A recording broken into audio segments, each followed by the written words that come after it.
Hola, soy Alejandro Moreno y te doy la bienvenida a La Inicial Escarlata, el podcast asociado a mi web, alejandromorenosanchez.com, en el que hablaremos de novela negra y criminal, de cine y de series criminales, de música, de actualidad y de todo lo que quepa en el gran saco que es el género negro.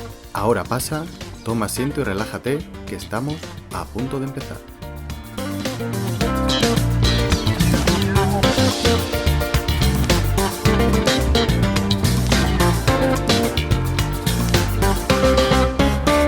Bueno, pues ya estoy aquí otra semana más. Bueno, en realidad otra semana más no, porque publico cada 15 días.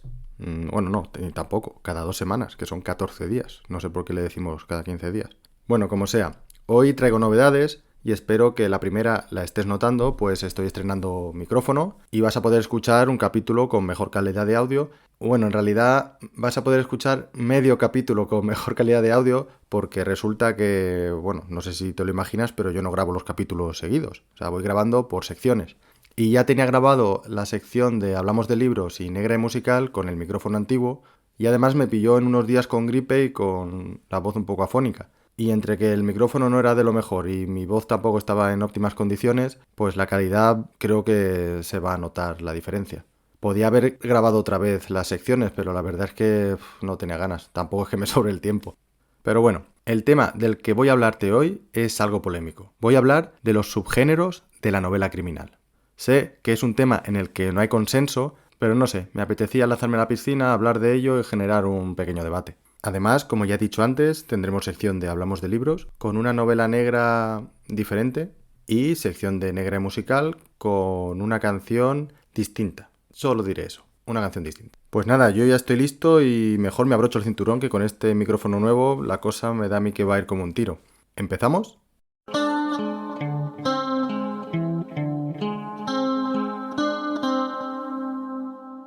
A las personas nos encanta catalogar y clasificar todo lo que nos rodea, y los libros y la literatura pues no iban a escapar de esta extraña costumbre. Hoy no te voy a hablar de los distintos géneros literarios, sino que voy a ir un poco más allá, y te voy a contar cuáles creo que son los subgéneros de la novela criminal y sus principales características. Pero antes de entrar en harina, como se suele decir, ¿qué tal si aclaramos qué se entiende por género y subgénero? Según la RAE, el género es lo siguiente. En las artes, sobre todo en la literatura, cada una de las distintas categorías o clases en que se pueden ordenar las obras según sus rasgos comunes de forma y contenido. Y subgénero, en este caso, sería cada uno de los grupos particulares en que se divide un género.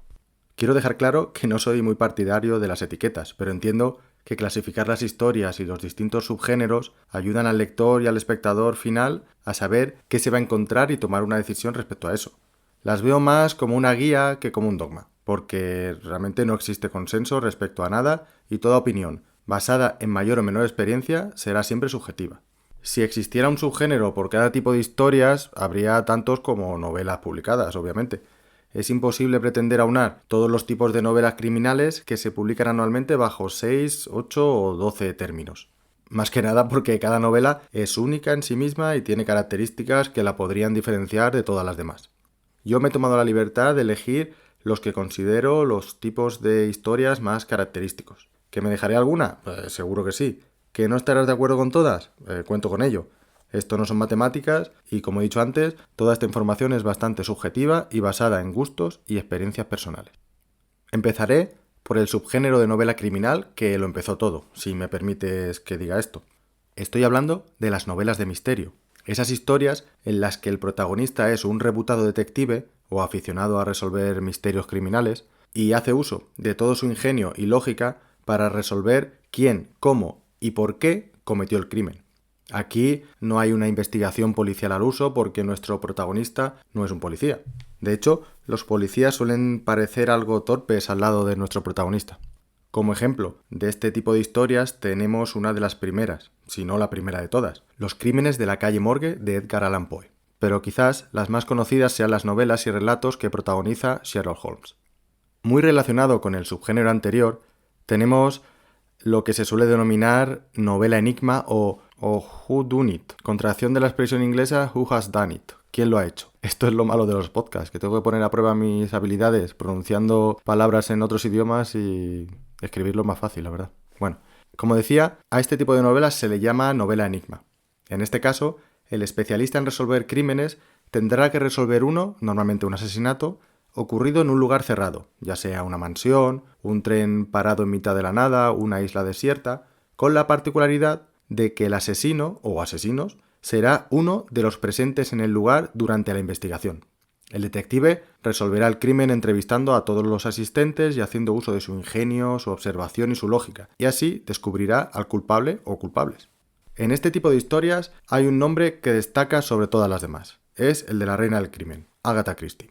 Realmente no soy muy fan de este tipo de historias porque siempre me ha parecido imposible adivinar quién es el culpable, ya que el autor suele ocultar ciertas pistas o antecedentes de los personajes, pero reconozco que son muy adictivas y entretenidas. Si los dos subgéneros anteriores se caracterizaban por mostrar crímenes bastante blancos, por la ausencia prácticamente de violencia y por estar creados en su mayoría por británicos, en la llamada novela Hard-Boiled, duro y en ebullición, en castellano, no tenemos nada de eso. Para empezar, son historias que suelen suceder en Estados Unidos, protagonizadas por tipos duros, cínicos, mal hablados, violentos si es necesario y con un curioso código moral. Estos detectives son hijos de la Gran Depresión de 1929 y no dudan en meterse en líos y sumergirse en los bajos fondos para resolver el caso que estén investigando. Autores como Dashiell Hammett y su Sam Spade o Raymond Chandler y su Philip Marlowe son los que cambiaron el género de la novela criminal creando lo que conocemos hoy como novela negra clásica, de las que han bebido tantas otras desde entonces. El hard-boiled es novela negra, no hay duda de eso. Es, como he dicho, lo que inició el género o el subgénero. Pero tiene unas características tan peculiares y definidas que considero que representa en sí misma un subgénero de la novela criminal. Por eso, lo que yo considero novela negra es otra cosa. Y sé que aquí puede haber polémica. Pero para mí son historias que no necesariamente tienen que estar protagonizadas por un policía o un detective, en las que el crimen o el delito en sí no tiene por qué ser violento. Y eso es solo la excusa que usa el autor para mostrarnos un retrato crudo de la realidad, de la sociedad y del alma humana. Novelas como Justo, de Carlos Basás, o La estrategia del pequinés, de Alexis Ravelo, serían las que me encajarían en este tipo de subgénero de novelas criminales. Las novelas policíacas o policíacas o policiales son un subgénero criminal en el que lo importante es el caso y los métodos que se usan para resolverlo, tratando siempre de ser lo más cercano a la realidad. En este tipo de historias, los protagonistas son los policías, que tienen que atrapar normalmente a un peligroso asesino en serie. Se suele indagar en la vida personal del policía, mostrando sus traumas, sus relaciones personales y cómo le afectan en su trabajo, y también se le da algo de protagonismo al asesino. Es una especie de juego del gato y el ratón. Puede que acaben atrapando al malo, pero siempre habrá consecuencias para los investigadores. Ejemplos de este tipo de novelas hay muchos, por ejemplo, Irene de Pierre Lemaitre, o No mentirás y no robarás de Blas Ruiz Grau, o la trilogía del Baztán de Dolores Redondo, por ejemplo. Si cogemos una novela negra, una policíaca o un poco de ambas, y la situamos en una zona rural, tenemos un nuevo subgénero de novela criminal, el llamado country noir o rural noir o novela negra rural, como más te guste. En estas historias, el protagonista sí suele ser un agente de la ley, pero de una pequeña región, pueblo o ciudad situada en mitad del campo o de la montaña. Lo que diferencia estas historias es el ritmo, los personajes tan habituales de un lugar como ese y el paisaje, que acaba siendo un personaje más. Para ejemplos de este tipo de novelas podrían ser 1280 almas, de Jim Thompson, o La cordura del idiota, de Marto Pariente, de la que te hablé en el capítulo anterior. ¿Te acuerdas? Al igual que sucede con el hard-boiled, las novelas negras nórdicas o escandinavas son un género en sí mismo, que contienen dentro de sí otros subgéneros de novela criminal. Aunque evidentemente existen diferencias en las culturas de los distintos países que forman Escandinavia, podríamos decir que tienen características comunes, como pueden ser escenarios fríos, relaciones entre las personas igual de frías, crímenes muy violentos y las singularidades de la sociedad nórdica.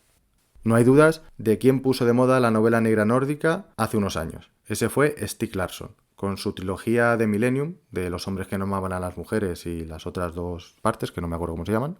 Aunque había otros muchos antes, como Henning Mankell o John Esbo, que han hecho de este subgénero de novela criminal uno de los más demandados por los lectores.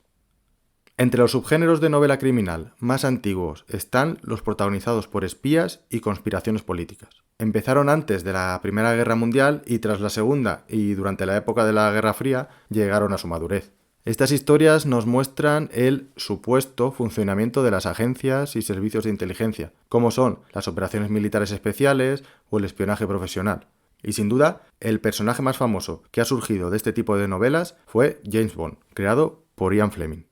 Algunas de las novelas recientes que se enmarcarían dentro de este subgénero serían El caso Bourne, de Robert Ludlum, o las dos últimas novelas publicadas por César Pérez Gellida, Todo lo peor y Todo lo mejor, aunque estas también tienen parte de novela policíaca. El llamado domestic noir, o crimen doméstico, es ese subgénero de la novela criminal en el que el protagonista no es ni un servidor de la ley, ni alguien que intenta romperla matando o cometiendo algún crimen.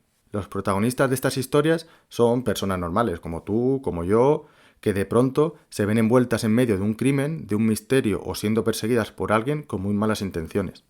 Particularmente, es uno de los subgéneros de novela criminal que más me gustan, sobre todo a la hora de escribirlos. Por eso tal vez mi próxima novela va en esa dirección. Bueno, realmente podría ser un domestic noir rural, pero de eso ya te hablaré en otro capítulo. Novelas dentro de este subgénero pues serían La última noche en Tremor Beach, de Miquel Santiago, Perdida, Gone Girl, de Gillian Flynn, o La chica del tren, de Paula Hawkins.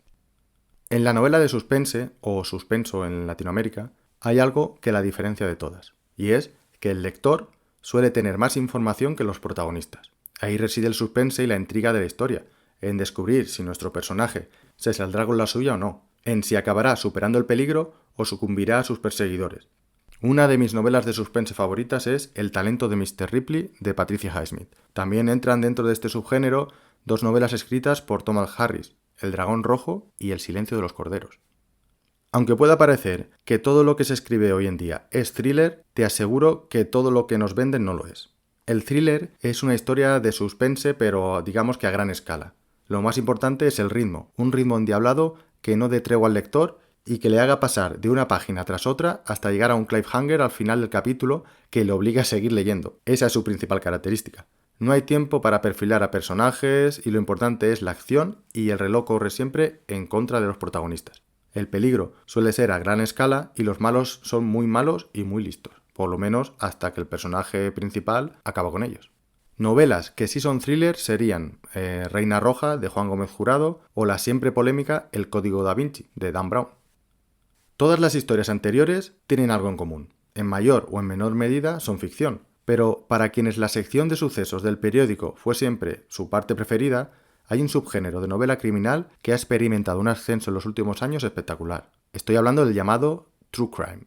Estas novelas son básicamente un trabajo periodístico de redacción y de documentación en las que el autor se toma la libertad de redactar de una manera más literaria a como lo haría en un periódico o en un blog. Una de las pioneras en este tipo de literatura fue A Sangre Fría, de Truman Capote, pero últimamente muchas editoriales tienen una sección dedicada a casos reales como esto. Yo, por ejemplo, he leído alguna de la editorial Al Revés que están bastante bien.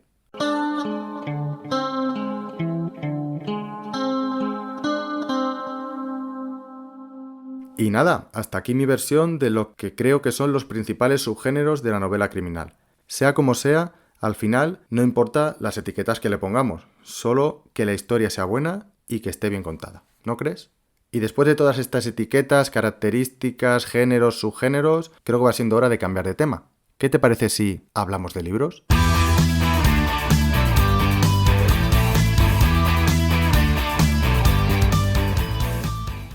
Hoy te traigo una novela negra especial, porque no es una novela negra al uso, es una novela negra gráfica, un cómic, vamos. Y además un cómic protagonizado por el que dicen es el mejor detective del mundo, Batman, el hombre murciélago o el caballero oscuro.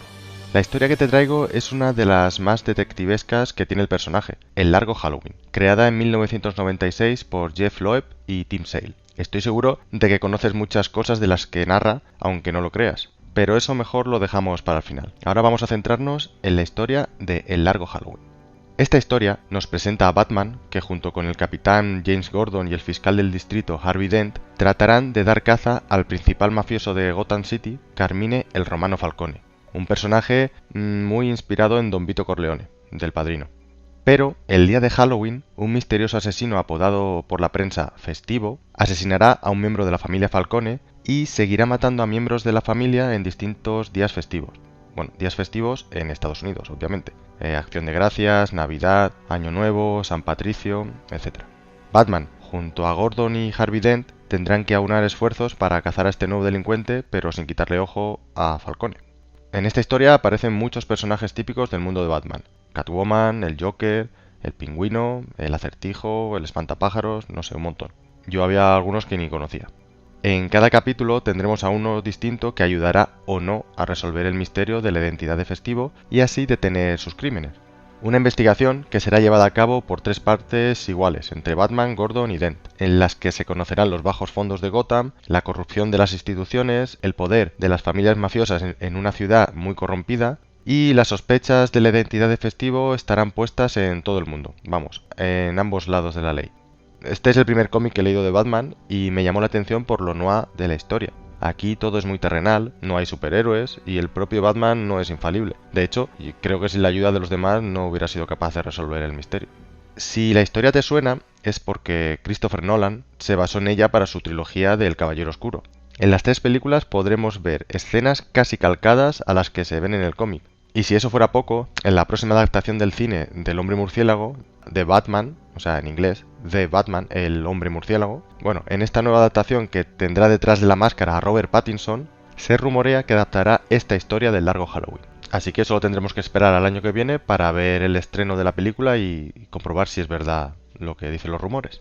Recomiendo mucho su lectura, te gusten o no las historias de superhéroes, porque El largo Halloween sería una perfecta historia de detectives si su protagonista usara sombrero y gabardina en lugar de máscara y capa.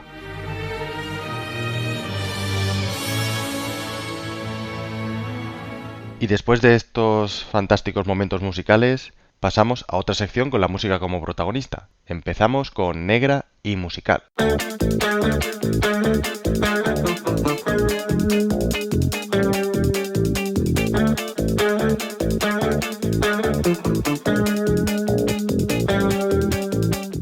Antes de nada me gustaría aclarar una cosa sobre las canciones que te cuento aquí en Negra y Musical. Mi intención obviamente es que adivines de qué canción se trata, pero no te lo quiero poner muy fácil.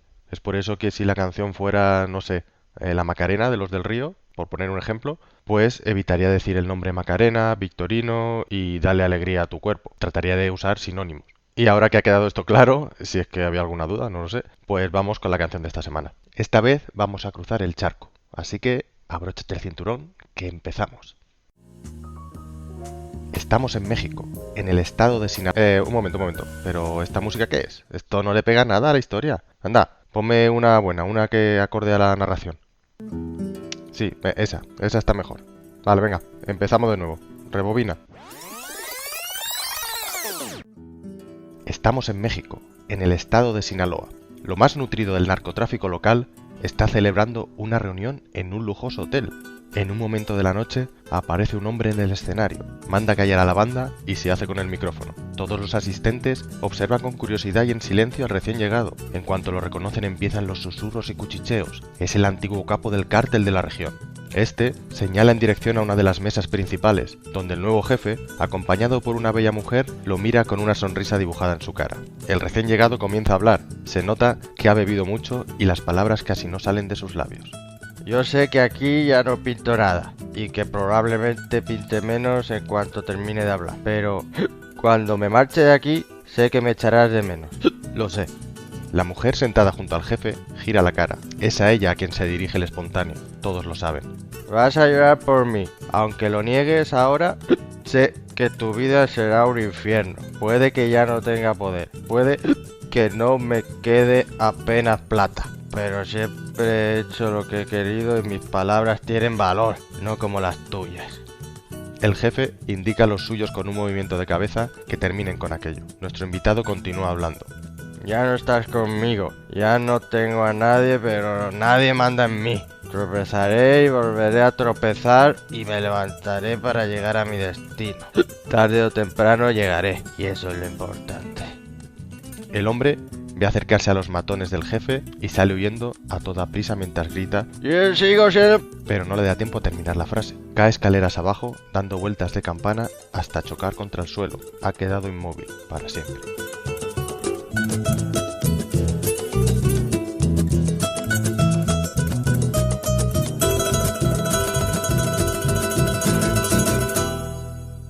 Pues ya está, esta es la canción de esta semana. ¿Sabes ya cuál es? Pues ya sabes, déjamelo en comentarios en iVoox, en el artículo del blog o envíame un mail, como prefieras. Y ahora voy a dar la solución a la canción del capítulo anterior en el que hablamos de los mejores blogs criminales. Si no la has escuchado todavía, venga, te espero, que son solo 2 minutos.